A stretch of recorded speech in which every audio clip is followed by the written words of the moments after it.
మనకి చదవడానికి రామాయణం, భగవద్గీత, భాగవతం, ఉపనిషత్తులు, పురాణాలు, చాలా ఉన్నాయి, ఇతిహాసాలు, స్మృతులు ఎన్నో ఉన్నాయి. మానవ జీవితం చాలాన్ని గ్రంథాలు మనకున్నాయి. ఏదో ఒక బుక్కే, వాళ్ళ జీవితానికి ఒకే బుక్కు, ఒకే వ్యక్తి, ఒకే దేవుడు, ఒకే ప్రాంతం, ఒకే నామం. లిమిటెడ్ మతాలు అవి, మంది కాదు, మంది అన్లిమిటెడ్. ఇప్పుడు మీరు భగవద్గీత అంటే నాకు ఒక క్వశ్చన్ మైండ్కి వస్తుంది అనమాట. అదేంటంటే ఇప్పుడు ముస్లింలు ఖురాన్ చదువుతారు, కంపల్సరీ చదవాలంటారు. క్రిస్టియన్స్ బైబిల్ చదువుతారు. మన హిందువులలో కంపల్సరీ భగవద్గీత చదవాలని ఎందుకు ఇంకా పెట్టడం లేదు? అంటే అమ్మ, అసలు మనకి ఒక ఫోర్స్ అనే కాన్సెప్ట్ లేదు. భగవద్గీత ఇక్కడ ఎవరన్నా చదివేరు లేదో నాకు తెలియదు. భగవద్గీతలో ఆఖరిలో 18వ అధ్యాయం 63వ శ్లోకం, కృష్ణుడు, బాబు అర్జున, నేను చెప్పాలని చెప్పాను, ఇదేచ్ఛసి కథాకుడు అంటాడు. అంటే నువ్వు ఆలోచించి నిర్ణయం తీసుకోండి. గదైనా నేను చెప్పింది చేయలేదనుకో, నువ్వు నిత్య నరకం అనుభవిస్తావు, పురుగులు పడి చచ్చిపోతావు, అగ్ని ఆరదు, పురుగు సావదు. నమ్మి బాప్తిజం పొందినవాడు రక్షించబడును, లేకపోతే శిక్షించబడును, నేను తప్ప ఎవరు లేడు, వేసేస్తాను. ఇలాంటి బెదిరింపులు అవి ఉన్నాయి. మనకి ఆ బెదిరింపులు లేవు కాబట్టి ఎవడైనా భగవద్గీతను విమర్శించినా కూడా వాడు హిందూ అయ్యుండి వాడికి ఆ స్వతంత్రం ఉండడం వల్ల, అంటే మనకి దేవుడు అంటే భయం కాన్సెప్ట్ కాదు. దేవుడు అంటే తమమేవ మాత. చూడండి, మీ బుక్ ఇచ్చారా? ఈ పుస్తకంలో చూడండి, పనులు ఇస్తాను చూడండి. ఫస్ట్ శ్లోకం ఇక్కడ ఉంది చూడండి. త్వమేవ మాతా చ పితా త్వమేవ, త్వమేవ బంధుశ్చ సఖా త్వమేవ, త్వమేవ విద్యా ద్రవిణం త్వమేవ, త్వమేవ సర్వం మమ దేవదేవ. అంటే ఏంటండి అర్థం ఏంటి? నువ్వే తల్లివి, నువ్వే తండ్రివి, నువ్వే స్నేహితుడివి, నువ్వే నా ధనము, నువ్వే అన్నీ. ఇది కాన్సెప్ట్. ఇక్కడ స్నేహం, వాత్సల్యం, ప్రేమ, భక్తి, ఇవి కాన్సెప్ట్లు. భయం కాన్సెప్ట్ కాదు. అందువలన మనకు చదవడానికి రామాయణం, భగవద్గీత, భాగవతం, ఉపనిషత్తులు, పురాణాలు, చాలా ఉన్నాయి, ఇతిహాసాలు, స్మృతులు ఎన్నో ఉన్నాయి. మానవ జీవితం చాలాన్ని గ్రంథాలు మనకున్నాయి. ఏదో ఒక బుక్కే, వాళ్ళ జీవితానికి ఒకే బుక్కు, ఒకే వ్యక్తి, ఒకే దేవుడు, ఒకే ప్రాంతం, ఒకే నామం. లిమిటెడ్ మతాలు అవి, మంది కాదు, మంది అన్లిమిటెడ్. ఉదాహరణకి మీరు భగవద్గీత మాత్రమే చదవాలని లేదు, మీరు రామాయణం మాత్రమే చదవాలని లేదు. మీరు కేవలం రామ అనే పదం పట్టుకుని మీ జీవితం సార్థకం చేసేసుకోవచ్చు. అలా ఎవరు చేసుకున్నారు చెప్పండి? రామదాసు, పోతన గారు, త్యాగరాజు, కవయిత్రి మొల్ల, తులసీదాసు, రామనామం పట్టుకుని వాళ్ళంతా ఉద్ధరింపడ్డారుగా. ఇప్పటికీ కూడా చెప్పుకుంటున్నాం.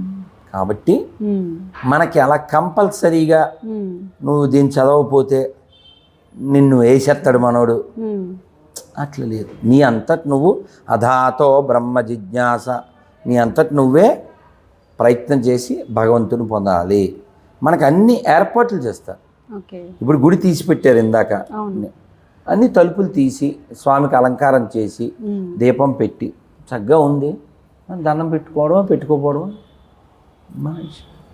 మేడ మీద కత్తి పెట్టి దండం పెట్టి అది లేదు మనకి. అమ్మ, ఇప్పుడు మనలోనే పరమాత్మ ఉంటుంది అని అంటారు కదా గురూజీ.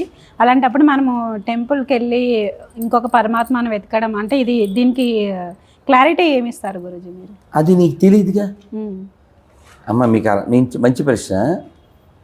ఇది చెట్టు కదమ్మా, ఆ చెట్టులో నిప్పు ఉందా లేదా? నిప్పు తెలుసా మీకు? తెలీదా? తెలియదు గురూజీ. తెలుసా మీకు? అసలు మామూలు ఎవరికైనా తెలుసా చెక్కలో నిప్పు ఉంటుందని తెలుసా? తెలియదు గురూజీ. మీరు ఎప్పుడైనా యజ్ఞం చేయడం చూసారా? చూసాం గురూజీ. యజ్ఞం ప్రారంభంలో ఏం చేస్తారు తెలుసా? ఏం చేస్తారు? ఇలా మనము అగ్ని ఎలా వస్తుంది? ఇప్పుడైతే అగ్గిపొలలో లైటర్, మరి పూర్వం అగ్ని మంధనం ఎలా చేస్తారు తెలుసా? తెలియదు గురూజీ. చూడలేదా? ఏమైనా చూసారా? చెక్క ఉంటుందమ్మా, ఆ చెక్కకి ఒక కింద ఒక చెక్క ఉండి ఒక చెక్కకి తాడు కట్టి అటు ఇటు లాగుతారు. ఓకే ఓకే చెక్క మీద చెక్క పెట్టి ఓకే ఇలా ఇలా ఇలా ఇలా తిప్పితే అగ్గి పుడుతుంది. అగ్గి పుడుతుంది. ఓకే. అంటే అగ్గి ఉంది, చెక్కలో అగ్గి ఉంది. అగ్గి ఉంది. ఎలా బయటకు వచ్చింది? మన ప్రయత్నం వల్ల బయటకు వచ్చింది. ఓరిపిడి రాపిడి సేమ్ అలా నాలోన శివుడు గలడు, నీలోన శివుడు గలడు, నాలోన గల శివుడు నీలోన గల శివుడు ఒక కన్ను తెరవగలడు, నీ రెండు కళ్ళు మూయగలడు. ఆ లోపలున్న దైవం ఉన్నాడు, పరమాత్మ ఉన్నాడు అనే విషయం నీకు తెలియదు కాబట్టి తెలుసుకోవడానికి దేవాలయం. Okay okay. ఇంకోటి ఏంటంటే ఇప్పుడు చాలా మందికి ఒళ్ళులోకి దేవుడు వస్తుంటారు, అమ్మా ఒళ్ళులోకి దేవుడు వస్తుంటారు అని ఇట్లా ఊగుతుంటారు కదా గురుజీ. అసలు అది నమ్మచ్చు అంటారా గురుజీ? నిజమే నిజమే దేవుడు వస్తారంటారా ఒళ్ళులోకి? ఒక్కొక్కరి మీద వాళ్తారంటారు కదా. అవును, పూనకం అంటారు కదా, వస్తారు. ఓకే. వాళ్ళ మనోస్థితిని బట్టి ఇప్పుడు వాళ్ళని ఆ టైంలో పట్టలేం, గమనించారా? అవును, చాలా బలంగా అయిపోతారు. ఎక్కడి నుంచి వచ్చింది ఆ బలం? అలా ఇవన్నీ ఎప్పటి నుంచో మనం చూస్తున్నాం. మీరు ఒక్క విషయం గమనించండి, ఎవరి ఒంటి మీదైనా దేవుడు వచ్చినా ఒకవేళ రాకపోయినా, ఎవరో అసలు చదువురాని ఒక వ్యక్తి ఎంత పసుపు ముద్ద పెట్టి, లేదు మట్టి ముద్ద పెట్టి, లేదా ఒక రాయి పెట్టి, మీరు వైష్ణోదేవి వెళ్ళారా? వైష్ణోదేవి ఎక్కడ? లేదు, వెళ్ళలేదు గురు. కాశ్మీర్, జమ్మూ వెళ్ళలేదు గురించి. నేను వెళ్ళాను. కొండల పైన అవును గుర్రాల మీద ఎక్కి వెళ్ళాను. దిగేటప్పుడు దిగిపోయాం కానీ ఎక్కేటప్పుడు గుర్రాల మీద వెళ్ళాం. 5-6 ఏళ్ళు అయింది. చాలామంది వస్తారు, లక్షల మంది. పైకి వెళ్తే 3 రాళ్ళు. వైష్ణవదేవి ఆలయం. ఓకే. ఇప్పుడు గుళ్ళో ఇక్కడ అమ్మవారు ఎంత బాగున్నారో అలాగే ఉండదు. ఓకే. మరి ఏంటంటారు? మన నమ్మకం. మరి అంత ప్రభావం ఎలా వచ్చింది? నీ యాడ్ ఎవడో శక్తిపీఠం కదా గురూజీ. చెప్పండి, ఎవరైనా యాడ్ ఇస్తారా? లేదు. మన గుళ్ళకి ఎక్కడైనా యాడ్లు ఉంటాయా? ఏముంది. మా దగ్గర రండి మీకు రోగాలు తగ్గిపోతే యాడ్ ఉందా? లేదు. మా గుడికి రండి మీకు అన్నీ వచ్చేస్తాయి యాడ్ ఉందా? చర్చికి రమ్మని చెప్తారు, వాళ్ళది వ్యాపారం కాబట్టి వాళ్ళు చెప్తారు. మన దేవాలయాలు దానికి గొప్పతనం చెప్పడం వేరు, మీరు ఇక్కడికి వస్తే ఈ బాగుపడుతుంది అట్లా చెప్పం. దేవాలయ ప్రధాన ఉద్దేశం భౌతికమైన బాధలు తీరడం కాదు, మనశ్శాంతి. మీరు గమనించండి, ఇప్పుడు ఇక్కడ కూర్చోవడానికి, మీరు ఒక జూ పార్కులో కూర్చోవడానికి చాలా తేడా ఉంది. లేదు మీరు ఒక సినిమా హాల్లో కూర్చోవడానికి. రాత్రి మేము సినిమాకి వెళ్ళాం. ఏం సినిమా? కేరళ స్టోరీ 2. ఓకే.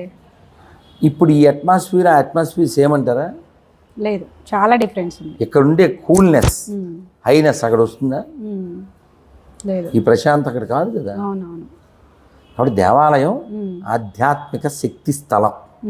కాబట్టి మనం దేవాలయాన్ని దర్శించడం, భజన చేయడం, లేదా ఓ స్తోత్రం, ఓ జపం, ఇవన్నీ లోపల మార్పు కోసం చాలా మంచి ఉద్దేశంతో కట్టింది. దైవం ఉన్నాడనే విషయం నీలో నాలో అందరిలో తెలియడానికి ఇది ఒక గొప్ప కారణం.